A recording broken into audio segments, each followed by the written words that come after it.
नमस्कार बच्चों, आज हम नागार्जुन कवि द्वारा लिखित यह दंत्रित मुस्कान कविता पढ़ने जा रहे हैं। इस कविता में कवि ने छोटे छोटे बच्चों की सुंदर मुस्कान के बारे में बताया है कि बच्चे की सुंदर मुस्कान को देखकर कवि के मन में जो भाव उमड़ते हैं उन्हें कविता के माध्यम से प्रकट किया है। कवि का मानना है कि इस सुंदरता में ही जीवन का संदेश है। इस सुंदरता की व्याप्ति ऐसी है कि कठोर से कठोर मन भी पिघल जाए। इस तंत्रित मुस्कान की मोहकता तब और भी बढ़ जाती है जब उसके साथ नजरों का बांकापन जुड़ जाता है। कवि ने बच्चे के अपलक निहारने का भी अत्यंत सुंदर ढंग से चित्रण किया है।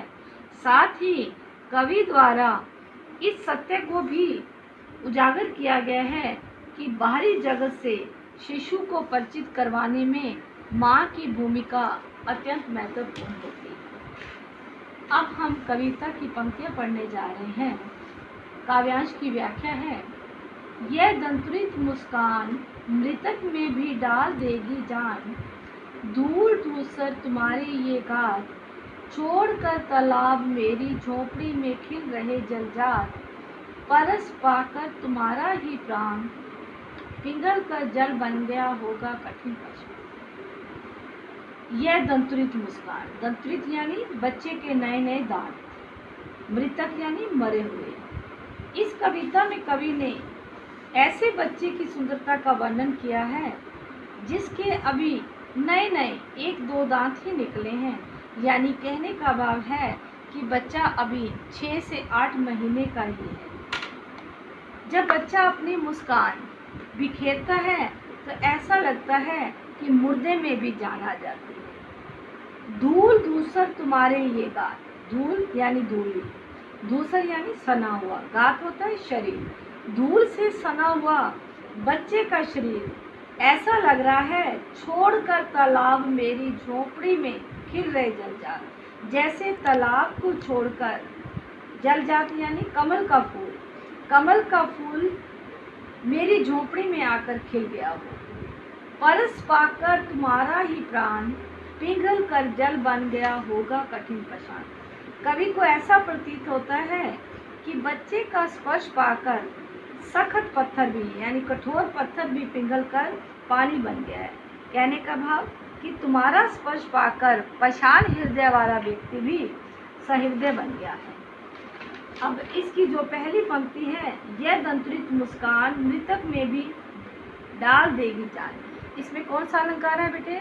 अतिशयोक्ति अलंकार है। दूर दूसर परस पाकर में अनुप्रास, क्योंकि ध की आवृत्ति हुई है और प की आवृत्ति हुई है। खिल रहे जलजात में रूपक अलंकार है। और इसमें गुण कौन सा है? माधुर्य गुण। और जितनी भी नई कविता लिखी गई हैं वो खड़ी बोली में लिखी गई हैं और तत्सम शब्दावली का प्रयोग किया गया है। अब हम आगे पढ़ते हैं। छू गया तुमसे कि झरने लग पड़े शेफालिका के फूल, बांस था कि बबुल, तुम मुझे पाए नहीं पहचान, देखते ही रहोगे अनिमेष, थक गए हो आँख लूं मैं फिर। अब इस काव्य पंक्तियों में कवि ने कहा है, शेफालिका यानी एक पौधे का नाम है। कवि कहते हैं कि उस बच्चे के जो निश्चल चेहरे पर, यानी निश्चल जिसमें छोटे बच्चों में छल नहीं होता, छल कपट नहीं होता, निश्चल चेहरे में वह जादू है कि उसको छू लेने से मानो बांस या बबूल से भी, बांस और बबूल के से भी शेफालिका के फूल झड़ने लगते हैं। तुम मुझे पाए नहीं पहचान, बच्चा कवि को पहचान नहीं पा रहा है। देखते ही रहोगे अनिमेष, अनिमेष होता है लगातार देखते रहना, अपलक देखते रहना। तो कवि कहते हैं कि आप मुझे अपलक देखते रहोगे।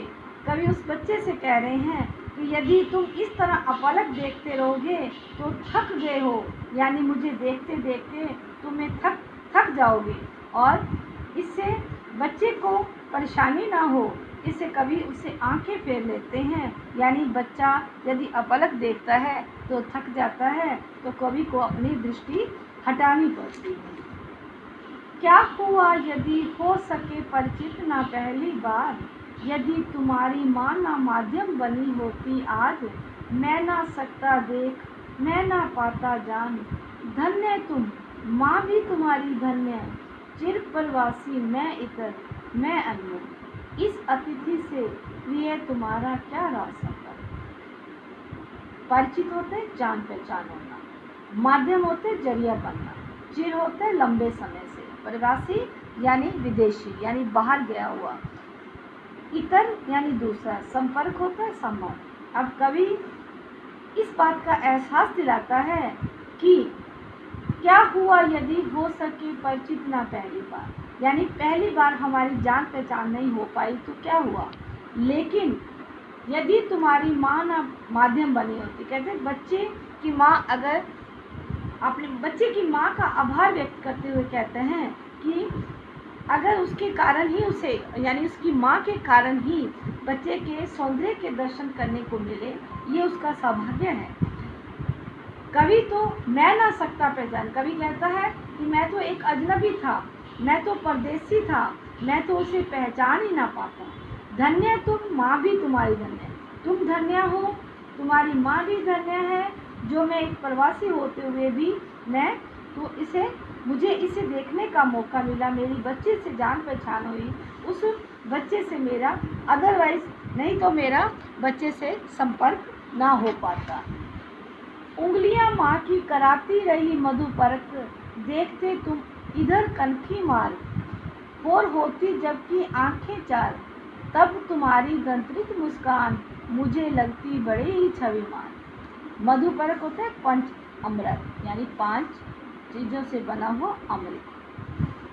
बच्चा अपनी क्या कर रहा है, माँ की उंगलियों को चूस रहा है, तो ऐसा लगता है कि उसकी माँ उसे अमृत का पान करा रही है। देखते तुम कनखी मार, इधर कनखी मार, यानी जैसे ही बच्चा कनखी मार कर देखता है कवि की तरफ, यानी निगाहें छिपा छिपा कर देखता है, और होती जबकि आंखें चार, दोनों की आंखें एक दूसरे से मिल जाती हैं, तो बच्चा क्या करता है, मुस्कुराने लगता है। तब जो तुम्हारी जो मुस्कान होती है, बच्चे की मुस्कान की जो सुंदरता होती है, वो सामने वाले के हृदय को छू जाती है। मुझे लगती बड़ी छविमान, यानी वो इतनी सुंदर लगती है कि मैं आपकी तरफ आकर्षित हुए बिना नहीं रह सकता। तो अब कवि के हृदय में वात्सल्य भाव उमड़ कर सामने आता है। धन्यवाद।